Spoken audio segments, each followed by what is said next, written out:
Hey everyone, welcome back to the channel S Uncut. আজকে হচ্ছে তোজোর বার্থডের আগের দিনের একটা ব্লগ। সো বার্থডে স্পেশাল ব্লগটা তোমরা আমার সেকেন্ড চ্যানেল ইন্ডিয়ান ব্লগার সৌমিতে হয়তো অনেকে দেখে নিয়েছো। তো আজকে না সকালবেলার বেরোনোর ছিল, তো সেই কারণে আর ব্রেকফাস্ট সেরকম কিছু বানাইনি, দুধ আর কর্নফ্লেক্সটাই খেয়ে নিলাম। তো বেরোবো বলতে হচ্ছে আজকে একটা বড় কাজ আছে, তোজোকে নিয়ে স্টুডিওয়ে যাব, ওর জন্মদিনের একটা ফটোশ্যুট করব। আগের বছরও জানো তো আউটডোর ফটোশ্যুট করেছিলাম। আমার এই জিনিসগুলো খুব ভালো লাগে, এই ছবি বলো বা এই যে ব্লগগুলো তোমাদের সাথে শেয়ার করি, এই ব্লগগুলো তো থেকে যাবে, এগুলোই আমাদের মেমোরি। আর আমার না খুব ভালো লাগে, বাড়িতে তো ছবি তোলাই যায়, ক্যামেরাই আছে, বাট এই যে স্টুডিওকে নিয়ে যাচ্ছি একদম রেডি টেডি হয়েও যাচ্ছে, এটা যেন একটা ভালো লাগা। তো যাই হোক, 2 বছরের ফটোশ্যুটের জন্য দেখো এটা হচ্ছে তোজোর আজকের আউটফিট, ডেনিম আর এই হোয়াইট শার্টটা। আজকে সবাই একদম ম্যাচিং ম্যাচিং নাকি? হ্যাঁ, এটা ইন্টেনশনালি আজকে এরকম ড্রেস আপ করা হয়েছে, হোয়াইট শার্ট আর তার সাথে ডেনিম জিন্স। তোজোর কি একা ছবি তুলবো নাকি? হ্যাঁ, একা তো ফ্যামিলি ছবি তো হবেই না। চলো চলো চলো চলো চলো। তোজোর এক্সাইটমেন্ট খুব, হাত ধরে টেনে টেনে নিয়ে যাচ্ছে। তবে এখন আমাদের একটা কাজ আছে, হিলিয়াম বেলুনগুলোকে নিতে হবে, তারপর জানি না পাবো কিনা। আমি যেটা ইমাজিন করেছি যেরকম ভাবে একটা ছবি তোলার, তার জন্য একটা বেলুন রিকোয়ার্ড। চলো দেখা যাক। চলো চলো। আমরা কোথায় যাচ্ছি? না, খেলনার দোকান না, আমরা ফটোশুট করতে যাচ্ছি। তোজোর বার্থডে হয়েছে?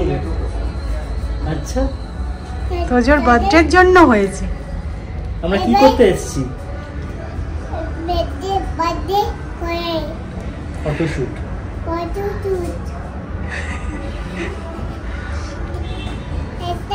আমরা স্টুডিও এসে গেছি।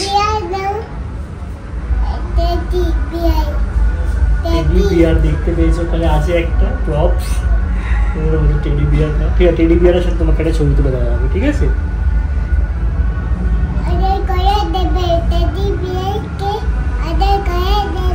আচ্ছা ঠিক আছে। তোজো এইসব জিনিসগুলো খুব এক্সাইটেড হয়ে যায়, মানে আনন্দ পায়, তাই জন্য আমাদের আরো বেশি এনার্জিটা আসে আর কি, যে হ্যাঁ এগুলো করা যেতে পারে।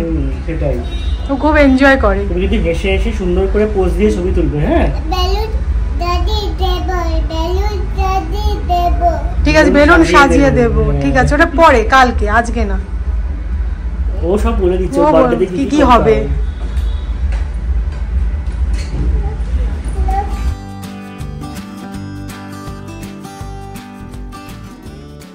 আবার নতুন স্টেজ রেডি হচ্ছে, সমস্ত কিছু প্রপস দিয়ে।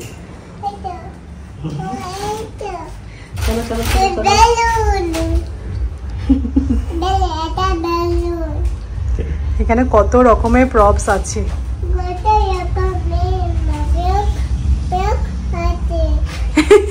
ফ্রক আছে, তুমি বসবে তো গিয়ে চেয়ারে।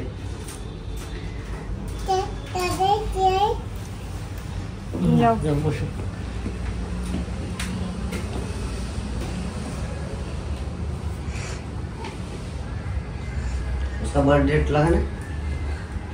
নেই, বার্থডে ডেট নেই লাগানো।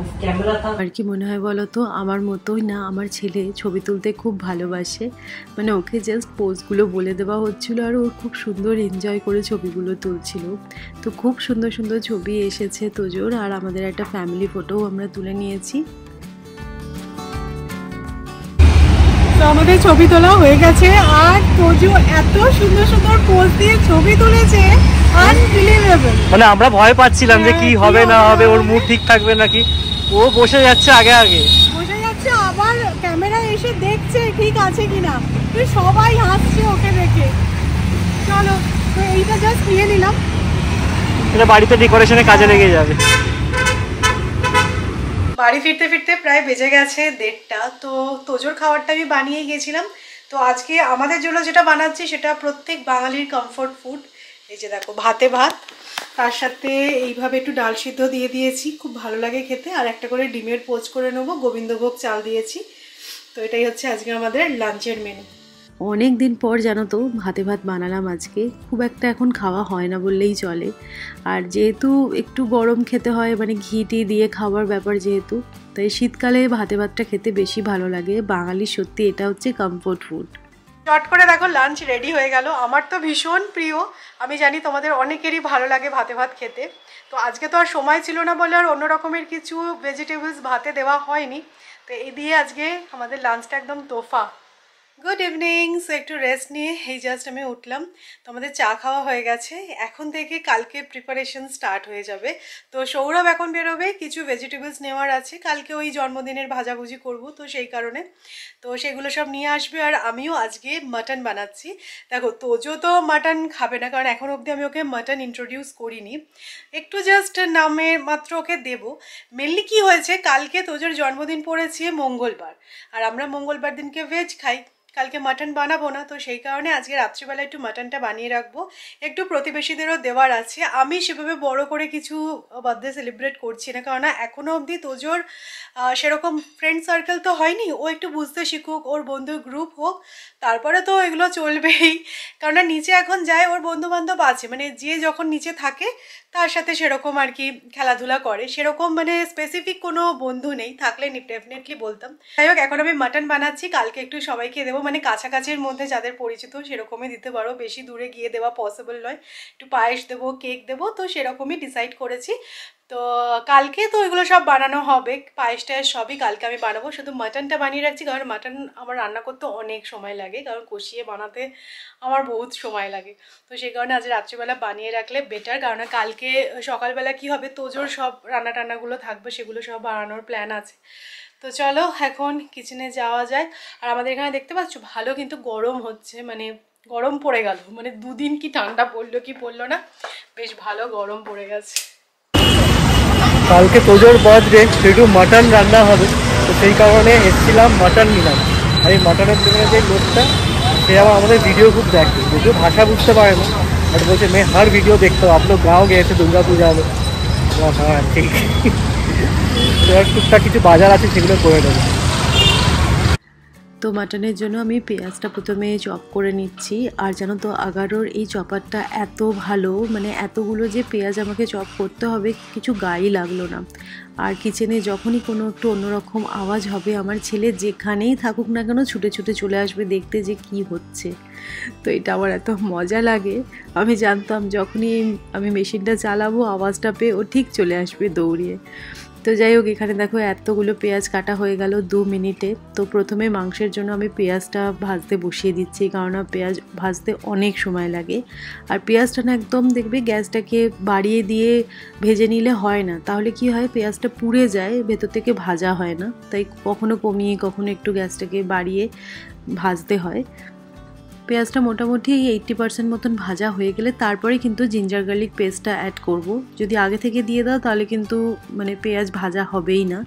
এক কড়া পেঁয়াজ দিয়ে আমি ভাজা শুরু করেছিলাম, তো ফাইনালি দেখো পেঁয়াজ ভাজা হয়ে গেছে, মশলা দিয়ে দই দিয়ে ভালো করে কষিয়ে নিয়েছি।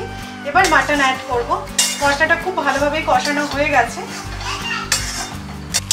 এই যে মশলাটা কষানোর পরে দেখো এইরকম দেখতে হয়েছে। এবার জাস্ট মাটনটা অ্যাড করে আবারও কষাতে হবে। মটন কষার রেসিপি এর আগেও আমি ডিটেলসে তোমাদের সাথে শেয়ার করেছি, তাই আজকে আর ডিটেলসে শেয়ার করলাম না। বাট আজকে না মটনটাও খুব ভালো ছিল, প্রায় 2 কেজি মতন মাটন আমি এখানে রান্না করছি। আমি জানি না তোমরা দেখে কতটা বুঝতে পারছো, বাট এই যে কড়াটায় না মাটনটা ভালো করে আমি কষতেই পারলাম না, তো তারপরে আবার বড় ডেচকি বার করে কষালাম। যদিও আমি মাটনটা প্রেশার কুক করেছিলাম, কিন্তু তাও মাটনটা রান্না করতে আমার প্রায় 2.5 ঘন্টা মতন সময় লেগেছে। তো এটা হচ্ছে মাটনের ফাইনাল লুক। তো খেয়ে দিয়ে ঘুমিয়ে গেছে, এখন বেজে গেছে 11টা। তো ওর জন্য আমি একটা সারপ্রাইজ বার্থডে কেক আনিয়েছি। এমনি বড় একটা বার্থডে কেক তো আনানো হবেই, তো সেটা কালকে বিকেলে কাটিং হবে, বাট কালকে ঘুম থেকে উঠে ওর জন্য কিছু আমরা সারপ্রাইজ প্ল্যান করেছি। তো তার জন্য একটা ছোট্ট কিউট সা কেক আনিয়েছি। তো এটাও দেখো চলে এসেছে, হ্যাপি বার্থডে রেখা। তো কি সারপ্রাইজ না সারপ্রাইজ হোপফুলি তোমরা ইন্ডিয়ান ব্লগার সৌমি চ্যানেলে অলরেডি দেখেই নিয়েছো।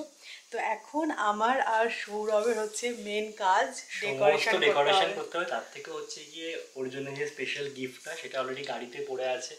আমি কিছু বেলুনস হাইড্রোজেন ভরে এনেছিলাম যাতে একটুখানি ওড়ে ভালো লাগে, তো সেই সমস্ত বেলুনস আরো অনেক গিফট সমস্ত গাড়িতে রাখা আছে। সেগুলো গাড়ি থেকে ফার্স্টে আনতে হবে, তারপরে সেগুলোকে প্যাক করতে হবে, আরো ডেকোরেশন আছে, অনেক কাজ অনেক কাজ। কিন্তু খুব মজা হচ্ছে, যেটা হবে জানেন তো, একটু তাড়াতাড়ি ঘুম পাড়িয়ে দিয়েছি। সৌরভ খুব ভালো করে ঘরগুলো পরিষ্কার করে ঝাড় দিয়ে দিল। এবার আমরা ডেকোরেশনের কাজটা শুরু করব, হোপফুলি 1-2 ঘন্টার মধ্যে হয়েই যাবে। তো আজ থেকে 2 বছর আগের ওই দিনটার কথা মনে পড়ছে, মানে আজকের দিনটার কথা মনে পড়ছে। আজকের দিনে আমার 9 মাসের স্বাদ ছিল, দিদি, মামনি, বাবা সবাই এখানে ছিল প্রেজেন্ট। আর আমার তো কালকের ডেট ছিল না। আজকে এই ধরে নাও 12:30-1টার থেকে মানে যন্ত্রণা শুরু হয়, আর সেটা আমি মানে ফিল করতেই পারিনি যে এটা লেবার পেন।